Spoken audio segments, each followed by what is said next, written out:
I never thought that the ABC would settle. I never thought that they would say that they regret the outcome of the article.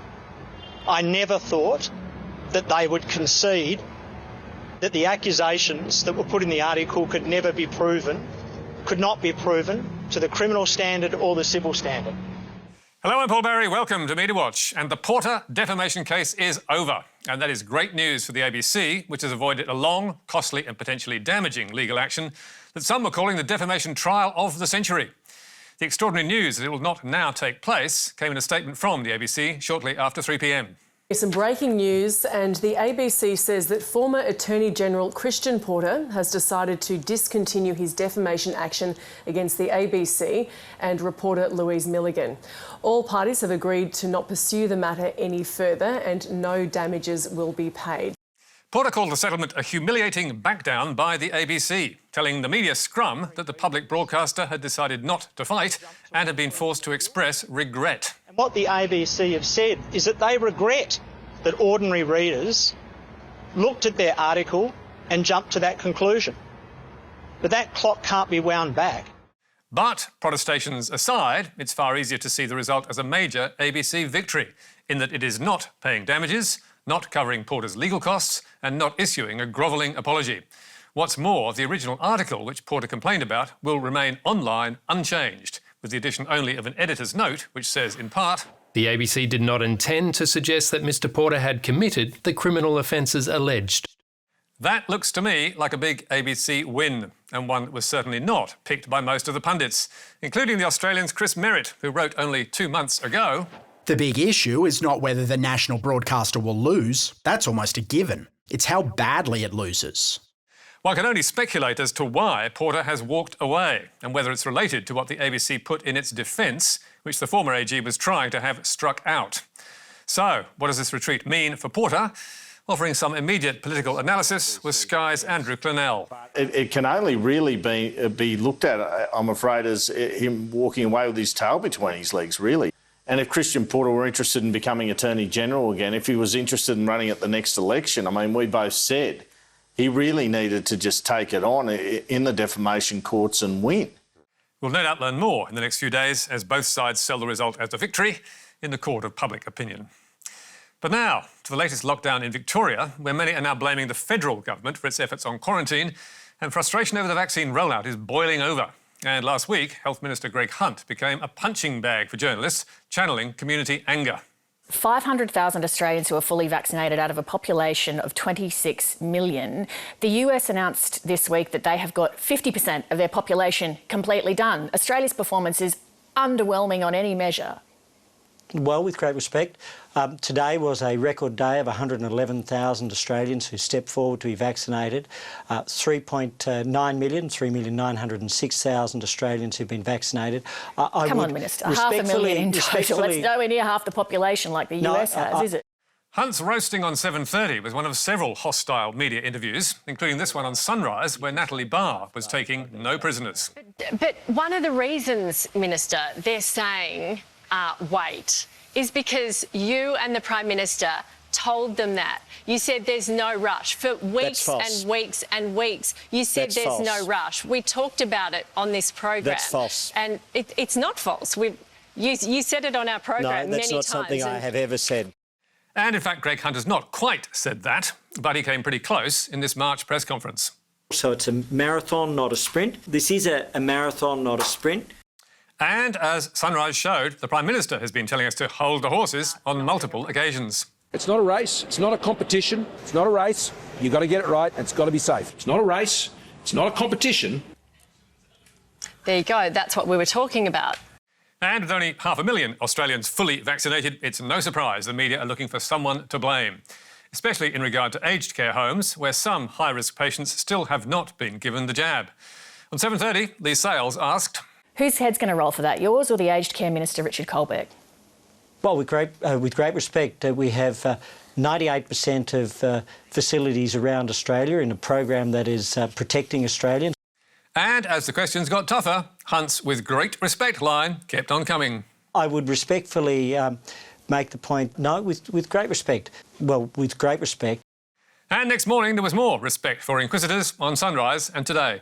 From the outside perspective, from anyone's perspective, really, it's not good enough. Well, with great respect. And was it returned?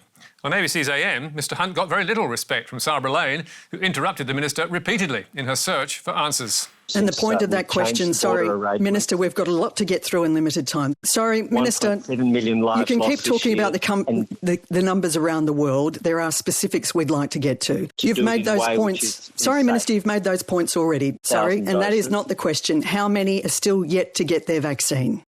As frustration grows, Mr Hunt will need a better answer than with respect. And on Sunrise, Matthew Doran offered up the perfect but unlikely solution. For goodness sake, just admit that the vaccine rollout isn't going all that well. We'll speed it up and get on with it. Politicians, please take note. But now, let's go to the regions and those vital local TV news bulletins. At Win News, we'll keep you informed with the latest local news, sport and weather every weeknight at 6. Win News, your local news. Win News has been an important source of local news for decades, but the cost-cutting company, owned by Bermuda-based Bruce Gordon, has long been in retreat. In 2019, it closed local newsrooms in Dubbo, Orange, Albury, Wagga and Queensland's Wide Bay. And now even more are set to go. Win News will axe several regional bulletins in Queensland, New South Wales and Victoria as the network moves towards statewide news bulletins.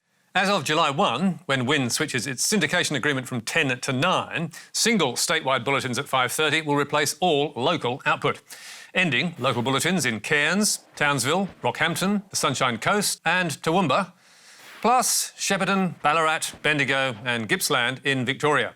And inevitably, reporters will also go. So, what will viewers see instead?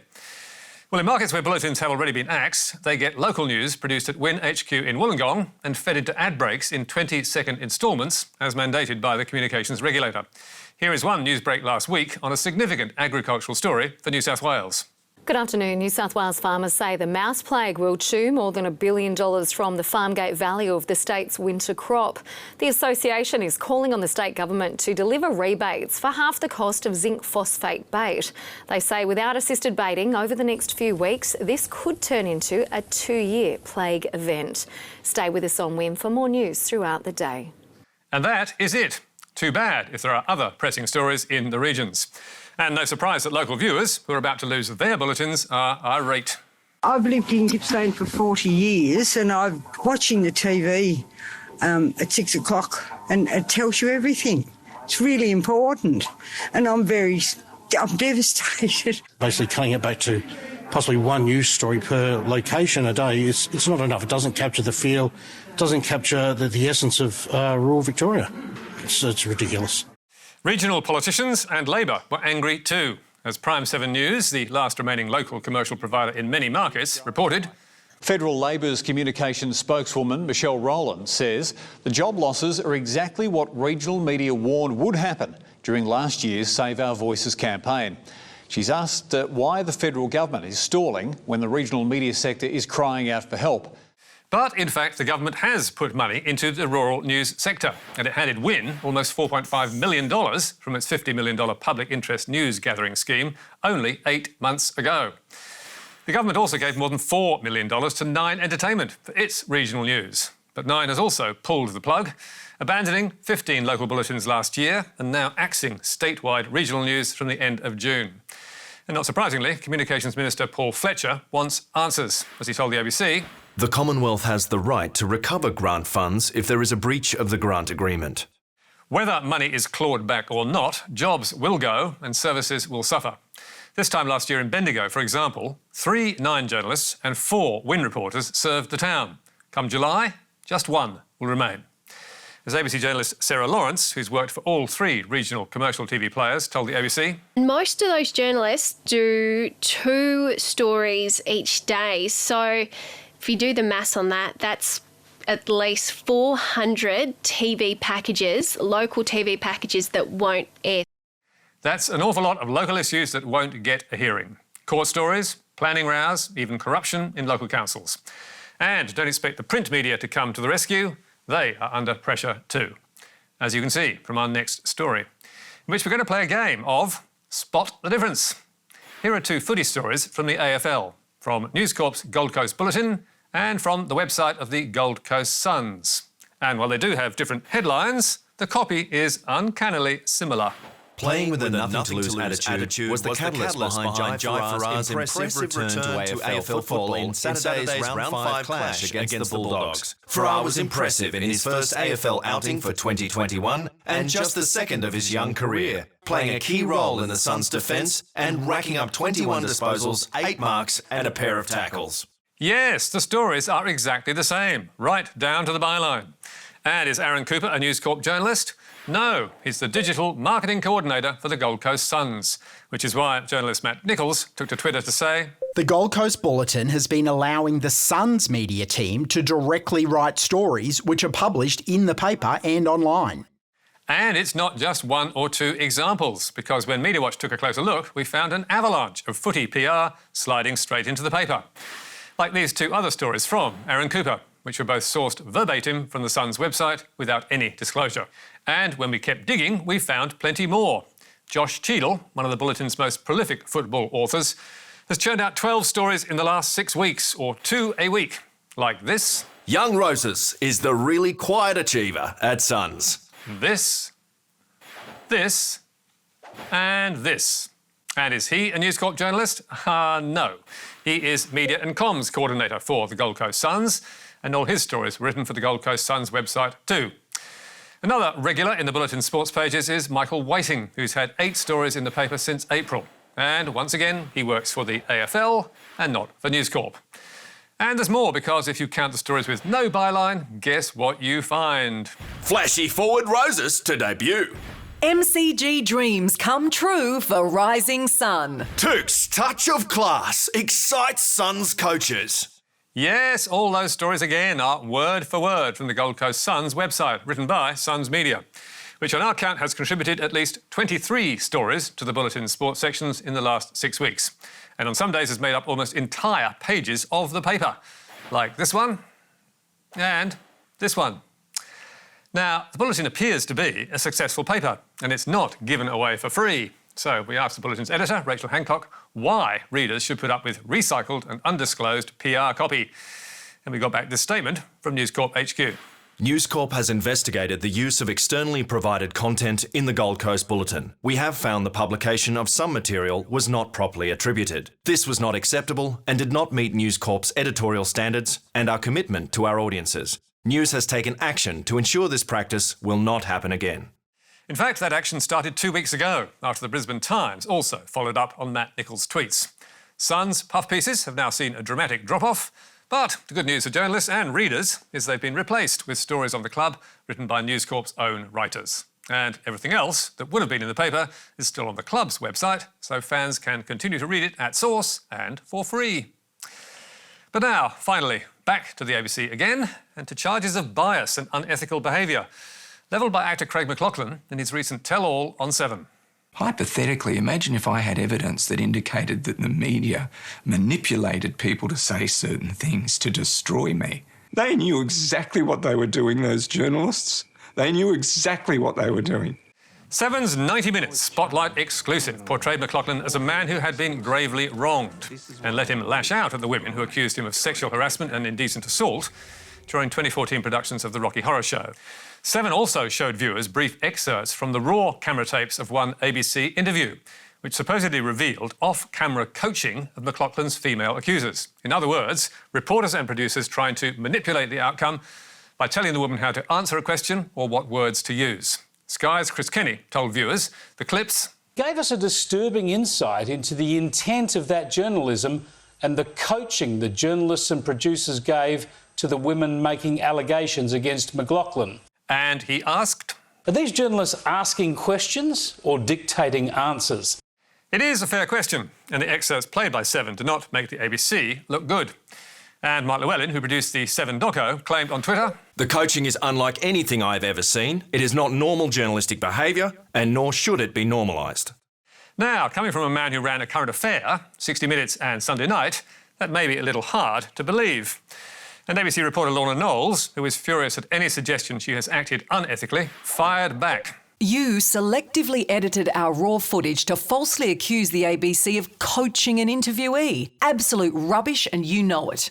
Meanwhile, the ABC also rejected claims of coaching, saying that Seven used very brief grabs without full context from near the end of an almost hour-long interview.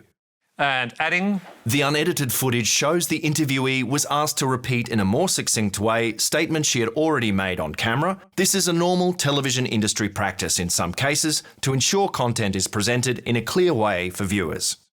So, what do we think? Well, without having the full tapes, it is impossible to say. And with the ABC and McLachlan locked in a defamation battle, we cannot get hold of them. Indeed, the ABC has told us that we can't even show or quote the excerpts broadcast by Seven because it will damage the ABC's case. We've also been told we can't watch the full tapes, which are now under lock and key, or get a transcript. Do we like being in that position? No, we do not. Nor do the ABC journalists who believe the full tapes will clear their names. But, despite all this, we can and will say one thing. The magistrate at McLachlan's criminal trial, which found him not guilty, found the 4 women under oath in court to be, quote, brave and honest witnesses. And of the woman who was supposedly coached by the ABC in those excerpts, the magistrate said, she was clear and consistent in relation to her allegations, did not appear to exaggerate, and made concessions where appropriate. I found her to be a credible and reliable witness. So, whether or not she was coached for TV, the magistrate believed her story. And we'd recommend you'd read the full judgment via our website. That's all from us tonight. Don't forget Media Bites every Thursday online. But for now, until next week, goodbye.